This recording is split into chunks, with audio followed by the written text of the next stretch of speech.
Assalamualaikum warahmatullahi wabarakatuh. Perkenalkan, nama saya Niken Ayu Puspita dengan NIM 21011110032.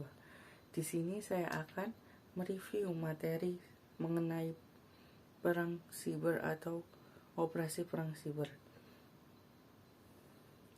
Dalam hampir satu dekade ini, isu tentang perang siber atau cyber war terus didengungkan. Bahkan diramalkan bisa memicu ketegangan antar negara yang berimbas pada terancamnya kedamaian dunia.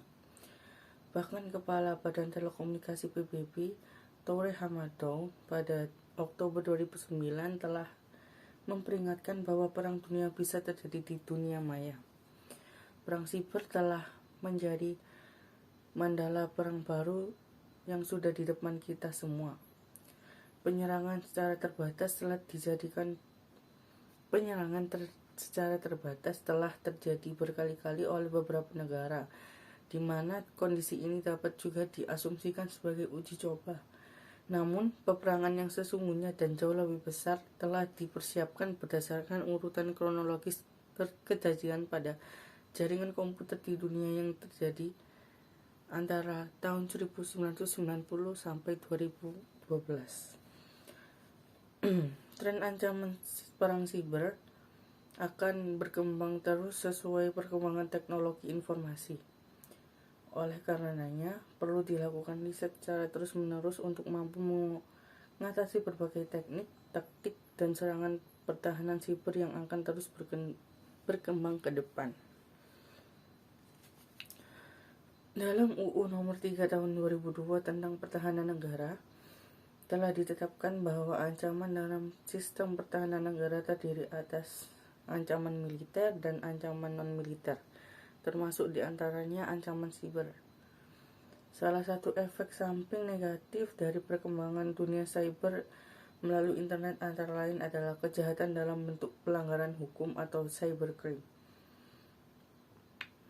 di mana bila eskalasinya lebih meluas dapat mengancam kedaulatan negara, keutuhan wilayah maupun keselamatan bangsa. Perang di dunia cyber merupakan perang yang sudah menggunakan jaringan komputer dan internet atau ranah siber, yang bisa kita kenal dengan cyberspace, dalam bentuk strategi pertahanan atau penyerangan sistem informasi lawan. Perang cyber mengacu pada pengguna fasilitas WWW atau World Wide Web dan jaringan komputer untuk melakukan perang di dunia maya. Pelakunya memanfaatkan teknologi komputer dan internet untuk saling bersaing dan menguasai, mengganggu, menghentikan komunikasi, dan bahkan merubah arus informasi dan isi serta berbagai tindakan lain yang dapat merugikan dan menghancurkan lawan. Sejak 1998, Indonesia telah melakukan perang cyber dengan negara lain. Hal ini terkait masalah politik dan sosial yang terjadi. Misalnya, ketika terjadi kerusuhan rasial, Indonesia berperang di dunia maya dengan para hacker dari China dan Taiwan. Pertahanan militer berbasis cyber penting bagi Indonesia, karena di negara ini semakin banyak infrastruktur strategis dan layanan publik yang bergantung pada sistem informasi, teknologi, dan jaringan, sehingga rentan terhadap ancaman, gangguan, dan serangan dari pihak lain. Seperti sistem transmisi dan distribusi energi, sistem pertahanan udara, sistem transportasi, layanan publik, perbankan, dan sebagainya.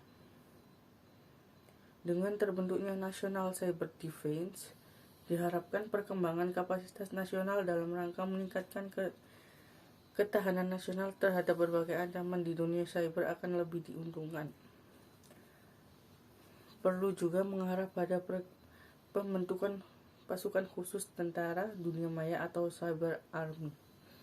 Indonesia sebagai negara berdaulat saat ini mempunyai beberapa organisasi atau badan untuk keamanan jaringan, infrastruktur internet, dan kejahatan siber, seperti keamanan siber internal di setiap organisasi maupun ID atau CERT yang memonitor lalu lintas jaringan internet di Indonesia. Baik, sekian review mengenai operasi perang cyber dari saya. Kurang lebihnya mohon maaf. Wassalamualaikum warahmatullahi wabarakatuh.